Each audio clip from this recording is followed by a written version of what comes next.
जनकपुर धाम, राजा जनक की नगरी, सीता जहाँ पैदा हुई थी वहाँ हम आए हैं कि सीता कहाँ पर पैदा हुई थी ये हम दिखाने के लिए यहाँ नेपाल आए हुए हैं। यहाँ बिहार के जयनगर से यहाँ हम आए हुए हैं और कहाँ उनकी शादी हुई है, कहाँ पर राजा राम रुके थे। कहते हैं कि 6 महीने राजा दशरथ अपने तमाम लोगों के साथ यहाँ पर शादी के उत्सव में आए थे। कहाँ बारात निकली और कहाँ क्या कुछ हुआ है वो सारा नज़ारा दिखाने वाले हैं। तो हम पहुँचे हैं जनकपुर धाम। पीछे विशाल मंदिर को दिखाएंगे जो अद्भुत शैली में भारतीय और नेपाली स्थापत्य कला का बेहतरीन नमूना है।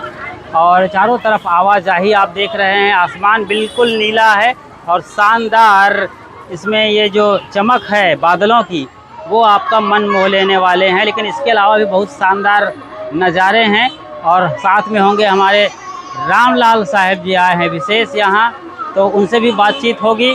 खूबसूरत जानकारियाँ हैं, वीडियो एंड तक ज़रूर देखिएगा और देखने के बाद अपनी प्रतिक्रिया ज़रूर लिखिएगा। नेपाल में माई सीता का मायका जनकपुर धाम, विदेह राज का ये भवन देख रहे हैं आप। जनकपुर में भारत नेपाल बॉर्डर से लगभग 30 किलोमीटर दूर है ये।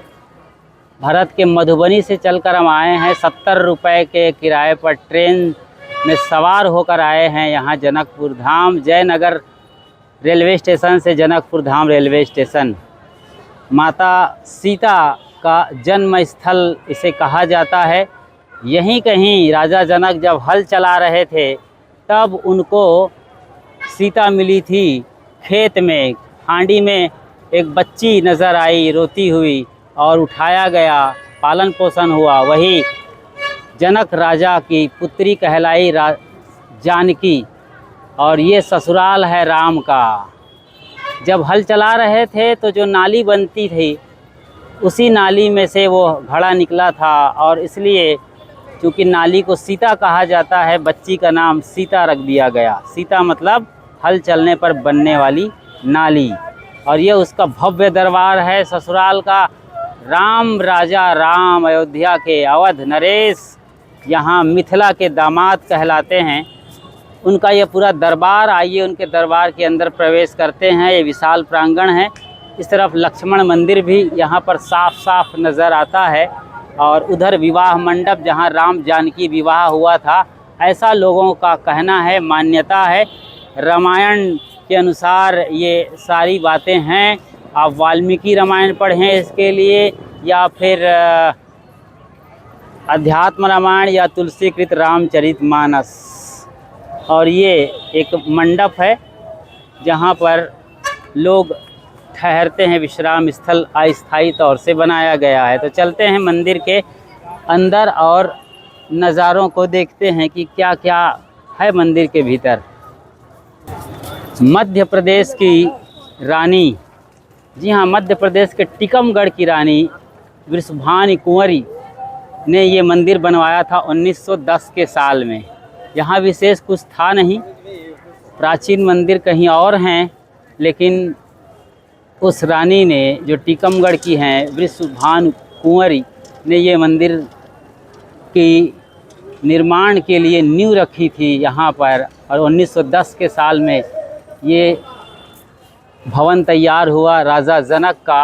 वृषभानु कुमारी ने कनक भवन अयोध्या में भी निर्माण कराया है, तो बड़ा योगदान है उनका। कहा जाता है कि वो बांझ थी, उनको पुत्र रत्न की प्राप्ति चाहिए, तो गुरु संतों के कहने से उन्होंने ये निर्माण करवाया और फिर उनको पुत्र रत्न की प्राप्त हुई मान्यता अनुसार। तो ये मुख्य द्वार है और यहाँ पर हम प्रवेश करने जा रहे हैं। भारतीय मराठा स्थापत्य कला का बेहतरीन नमूना है। शानदार कलाकृतियाँ यहाँ आपको देखने को मिलती हैं। रंगों की सजावट भी आपका मन मोह लेने वाले हैं। ये लकड़ी की हाथी दीवार एक बढ़िया खूबसूरत नक्काशी के साथ यादगार और बेहतरीन नमूना भारतीय स्थापत्य कला की। सामने विशाल मंदिर और प्रांगण नज़र आ रहे हैं। धूप अच्छी खासी खिली हुई है और ये इसी के चलते यहाँ का नज़ारा बहुत खूबसूरत मालूम पड़ रहा है। छत भी कलरफुल हैं और काफ़ी डिज़ाइनर हैं। यहाँ गर्मी है इसलिए ये मैट बिछा दिए गए हैं ताकि आपको गर्मी का एहसास ना हो। और इसी सिलसिले में ये मुख्य मंदिर के कलश पर आप नज़र डालें तो बढ़िया बैकग्राउंड है आसमान का।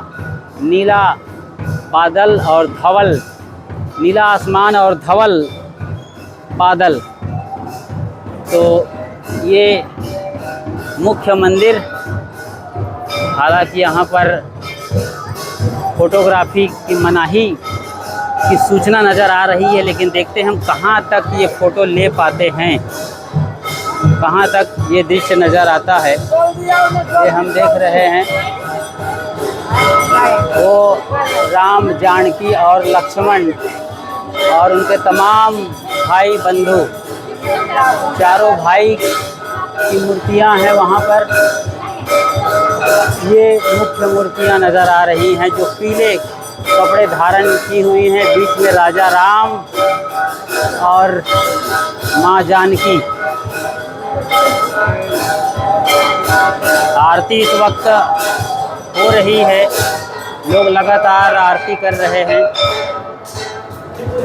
बढ़िया तोरण और हवा का अच्छा खासा ख्याल रखा गया है। राम जानकी विवाह मंडप, बिल्कुल आप समझ गए हैं, यहीं पर उनका विवाह हुआ था।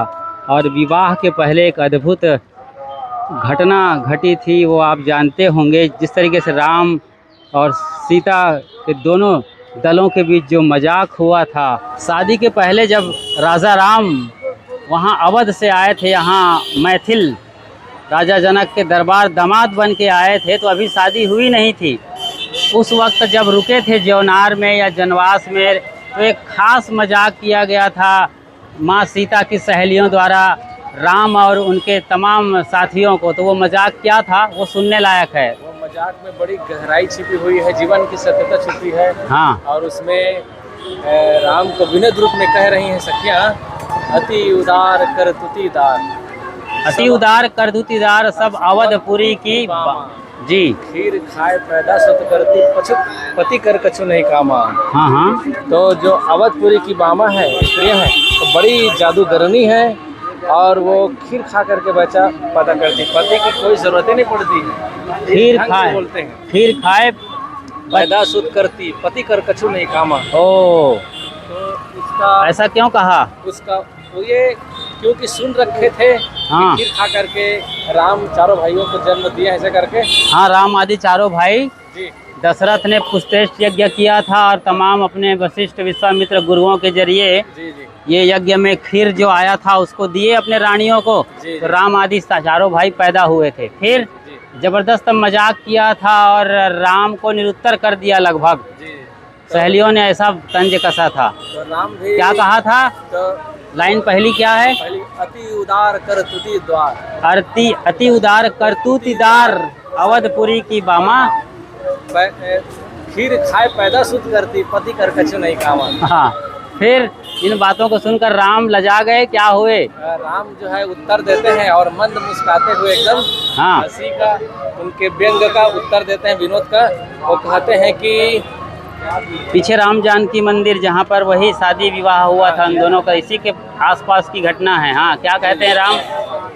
सखी बच्चन सुनकर रघुनंदन बोले मृदु मुस्काते, अपन चाल छिपावा प्यारी कहो आन की बातें। क्या बात है, कोई क्या नहीं जन्मे माता पिता बिनु बांधी वेद की नीति, तुम्हारे तो सब मही से उपजे बस हमरे नहीं रीति। वाह, वो कितनी गजब की बात कहते हैं। और मंद मंद मुस्कान भरते हुए, पहली बात तो यहाँ हम ये समझना है कि कोई व्यक्ति हमें व्यंग कस रहा हो, कोई विनोद कर रहा हो, ऐसी ठिठोली कर रहा हो, भड़कना नहीं है।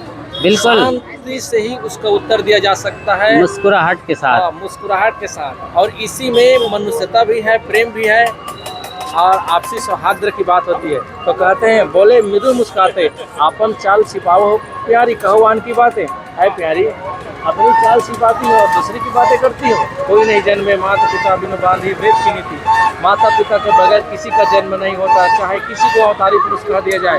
वो सब एक ढोंग ढकोसला है। सच्चाई यही है कि माता पिता के बगैर किसी का जन्म नहीं होता। और अगर देखा जाए शब्दकोश के अनुसार तो हम सब अवतारी, अवतार यानी जन्म लेना जी। चाहे उसको प्रकट शब्द दीजिए, अवतार शब्द दीजिए, कोई भी शब्द दीजिए, हम सब भी तो अवतार लेकर के आए हैं। बांधे वेद की नीति, तुमरे तो सब महिते उपजे, जी जी, अस हमरे नहीं रीति। जी तुमरे तो सब मही से उपजे, तो वो भी व्यंग कस रहे हैं उनके बाद। हाँ, तुम लोग यहाँ तो सब मही से धरती फोड़ फोड़ करके निकलते हैं। अस हमरे नहीं रीति, ये हमारे यहाँ की रीति नहीं है, ये हमारे की यहाँ की चाल चलन नहीं है, ये वास्तविकता नहीं है। वो भी अपने ढंग से उत्तर दे दिए और उत्तर दे करके व्यंग मार दिए कि तुम्हारे यहाँ सब धरती फोड़ के मामला निकली। बराबर होगा, मैच टाई हो गया यहाँ पर, और फिर दोनों की शानदार यहाँ पर शादी हुई थी। तो ज्ञान की कंपनी डाबर है और वहाँ सब मामला बराबर है। क्या बात है, क्या बात है। भारत और नेपाल के बीच ये दोस्ती का प्रतीक, अवध और मिथिला का मिलन बिंदु यहाँ पर है। ये राम जानकी विवाह मंडप बढ़िया और शानदार नमूना है ये नेपाली स्थापत्य कला का, पगोड़ा स्टाइल में आप देख रहे हैं। बिल्कुल, आप जब भी नेपाल आएंगे और अन्य बड़े शहरों के मंदिरों में जाएंगे, यहाँ तक राजधानी काठमांडू, तो काष्ठ मंडप भी इसी शैली में है, लकड़ी का वो मंडप, और उसी के अनुरूप ये पगोड़ा शैली में एक बढ़िया नमूने के साथ विवाह मंडप। बताइए, त्रेता युग की बात कही जाती है कि यहाँ पर माँ जानकी, सीता माई और राजा राम का विवाह हुआ था, और वो बिल्कुल दरबार में इस वक्त बैठे हुए हैं दोनों।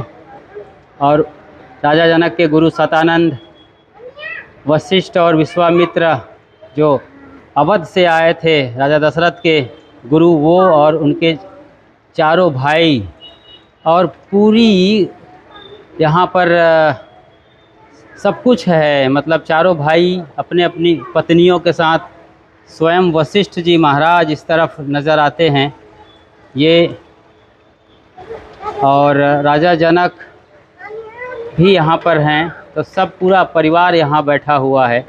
अब यहाँ पर जो पुजारी हैं इस मंदिर के देख रेख कर रहे हैं। बताएं, राजा जनक की मूर्ति कौन सी है? सबसे पहले इस तरफ राजा जनक बैठे हैं ये सब, उसके बाद जी सुनैना, उसके बाद उनके गुरु शतानंद जी। जी जी, सुनैना पहले दिख रही हैं। ये बिल्कुल राजा जनक एकदम काली दाढ़ी में, सफ़ेद दाढ़ी में शतानंद जी महाराज, और उसके बाद प्राचीन मंदिर है और लकड़ी से निर्मित है। आमतौर पे ये पगोड़ा हमने बताया काठमांडू में भी इसी तरीके से नज़र आते हैं, वहाँ तो और ज़्यादा नक्काशियाँ हैं। जब हमने वहाँ पर पशुपतिनाथ मंदिर को देखा तो इसी तरीके से लकड़ी पर तमाम देवी देवा के तस्वीर नज़र आते हैं, जैसा कि आप देख रहे हैं। ये श्री राम धनुष बाण के साथ, और बिल्कुल कॉर्नर में कोई अलग ही सीन होता है जो थोड़ा अजीबोगरीब होता है। यहाँ पर ये तथागत बुद्ध बिल्कुल साफ़ सुथरे नज़र आते हैं। यहाँ पर आप देखें तो तथागत बुद्ध से पूरा ये मैच करता है। तो स्वाभाविक सी बात है, बुद्ध की महिमा कहीं छिपी नहीं है। और एक बार इस तरफ से निहारते हैं तो मंदिर कुछ यहाँ यूँ नज़र आता है। यहाँ पर पूरे शादी के वक्त का परिदृश्य, सभी गणमान्य लोग मौजूद हैं उस वक्त के, उनके गुरु, अतिथि, बड़े बुजुर्ग जन, आशीर्वाद का वक्त रहा होगा ये, जब इस तरीके के सीन यहाँ पर क्रिएट किए हैं। और ये ओरिजिनल रहा जब त्रेता युग में। और ये शैली बहुत अच्छी है, पगोड़ा शैली में जो मंदिर, कलश वाले, ऊपर पीतल के कलश हैं, पंछी भी बनाए हैं, हालांकि कबूतर भी बैठा है ओरिजिनल। ये आप देखिए, और एक ये इधर बैठा है। तो खूबसूरत नज़ारे हैं और इस तरीके के परिदृश्य वाकई में जब आप घूमने आते हैं, देखने आते हैं तो आँखों को सुकून देता है, थोड़ा आनंद का अनुभव होता है। पल दो पल के लिए ही सही, लेकिन ये खूबसूरत पल आपको यादगार बनाकर छोड़ देते हैं। इस पगोड़े वाले इस मंदिर में, जो कि चारों कोनों में मौजूद है, इस कोने में लोग अपनी मनौतियाँ मनाए हैं। और ये लैंप मालूम पड़ता है, ये बल्ब शायद बीच में रहा होगा इसके, और फिलहाल तो बल्ब नहीं है। तो ये लैंप यहाँ पर भेंट किए हैं, यानी दहेज में लोग सोचते हैं कि हम सीता को क्या दे दें। श्री राम जानकी जी यहाँ भी विराजते हैं। कुछ इस तरीके से ये दृश्य नज़र आते हैं। तो मंदिर है, कलश है, और कलश बजाय ये कहना बेहतर होगा कि मुकुट हैं ऊपर, और ये मुकुट लोग शायद भेंट करते हैं। जो भी है, लोग अपनी आस्था, श्रद्धा, समर्पण यहाँ प्रस्तुत कर रहे हैं। लेकिन ये मूल तौर पर राम जानकी मंदिर है, जहाँ पर हमने आपको दिखाया है। और ये हरे भरे नज़ारे काफ़ी मन भावन है। साइड व्यू से मंदिर कुछ इस तरीके से नज़र आ रहा है, स्पष्ट है, बढ़िया कलश लगे हुए हैं चारों तरफ, बढ़िया भित्ति चित्र है और अच्छा खासा रंग दिया गया है, जो अपने आप में बेहद ही सुंदर और नायाब है। इस एंगल से कुछ इस तरह के दृश्य नज़र आते हैं। ये पूरा विशाल राम जानकी मंदिर, और ख़ास वो जगह जहाँ राजा जनक को सीता मिली थी मान्यता के अनुसार, तो उनकी याद में ये मंदिर टीकमगढ़ की रानी वृषभानु कुंवरी ने 1910 के साल में बनवा कर दिया था, जिन्होंने कनक भवन भी बनाया है।